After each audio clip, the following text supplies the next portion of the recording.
Hello and welcome to my video about Japan Airlines flight JL123. Today I want to talk about an accident in aviation history that's very interesting to me in the first place, but is also very tragic. It's about flight JL123, a flight that changed the awareness of proper maintenance and safety in aviation forever. Flight JL123 was a regular passenger service between Tokyo and Osaka, which takes about 45 minutes. It was operated by a Boeing 747-100 SR. The SR stands for short range. This is a version of the 747-100 that was requested by the Japanese airlines for their busy city-to-city routes, just like this one from Tokyo to Osaka. It had a lower fuel capacity as the normal 747-100s, an improved and modified structure to deal with the added stress that occurs due to the increased number of landings per flight hours, and it could carry up to 550 passengers. On flight 123, there were 524 passengers on board. The route was planned to go southwest out of Tokyo, then west over the tip of the peninsula of Shizuoka Prefecture, and following right into Osaka Itami. But flight 123 never reached Osaka, and the flight left the planned route just right over Shizuoka Prefecture and went north towards the inland of Japan.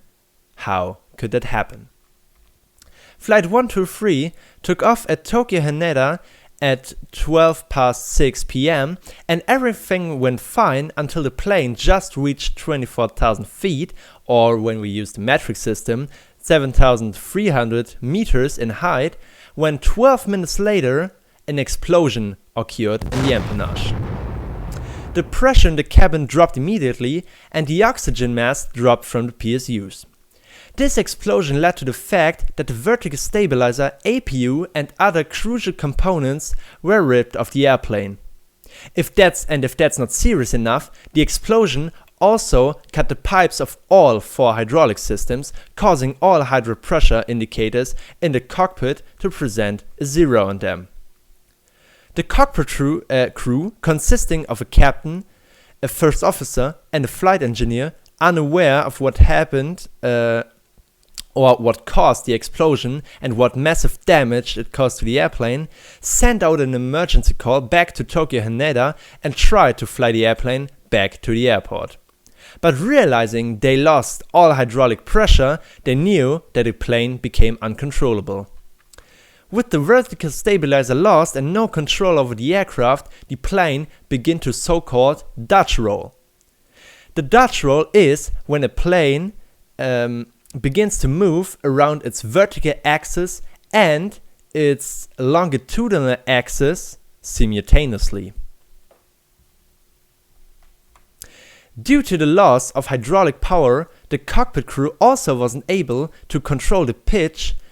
This is the movement around the lateral axis of the aircraft, which led the plane to do a phugoid motion. In this state, the aircraft pitches down, gains speed, which caused the plane to pitch up again,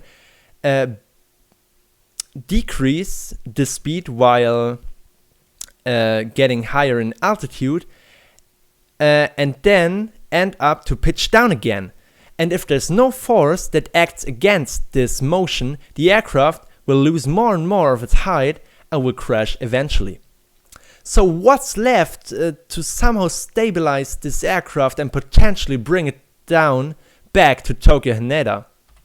The pilots found out that the only controllable part of the aircraft that was left were the engines.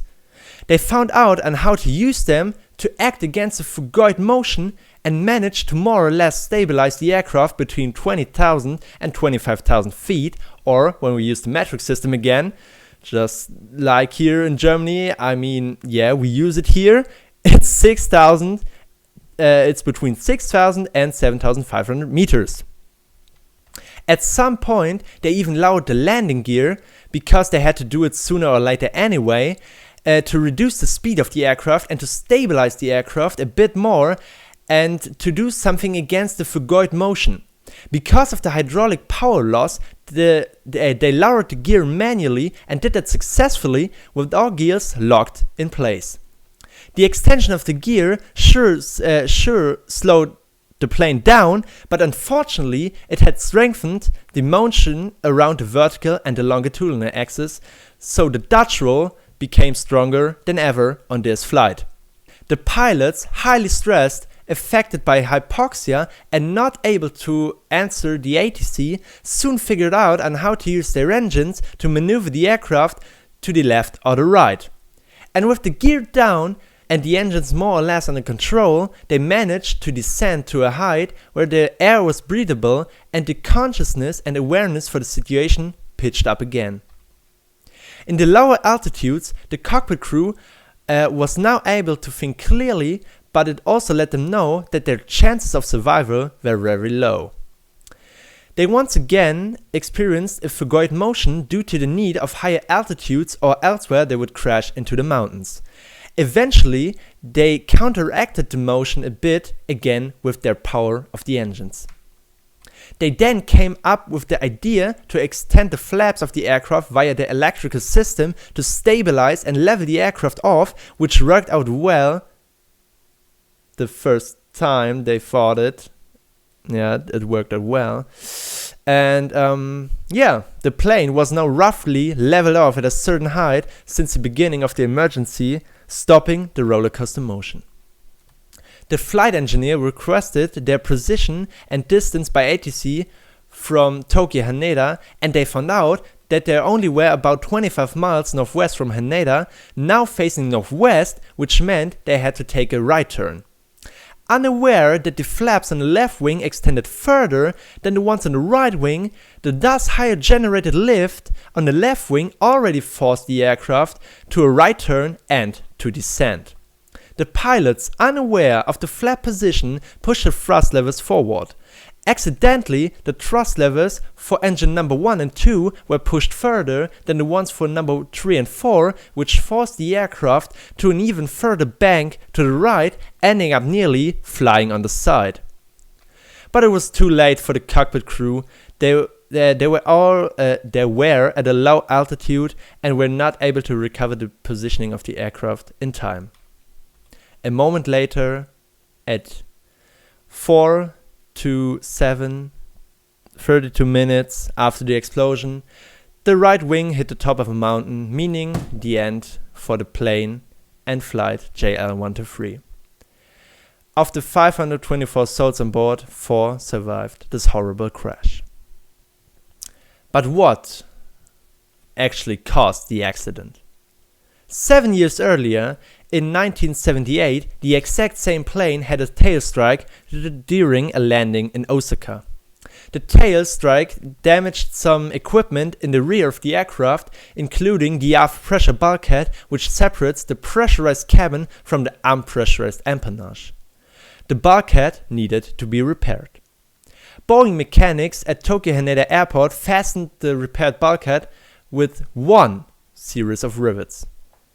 Mandatory from the sides of Boeing, but are 2 series of rivets to fasten and secure the aft pressure bulkhead, and that held till 7 years and 12,319 landings later. The bulkhead couldn't hold the cabin pressure anymore and failed. The explosive decompression unloaded in the direction of the APU and the vertical stabilizer and blasted them away. From this point, the plane was doomed.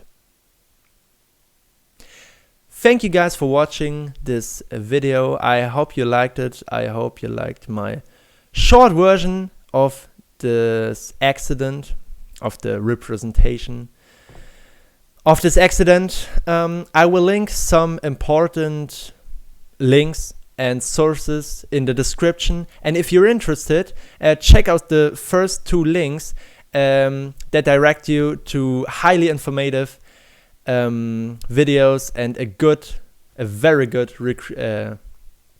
good reconstruction of this accident. Just if you want to know more about this crash, watch these videos and yeah, you'll be fine. Thank you for watching, goodbye, and see you soon.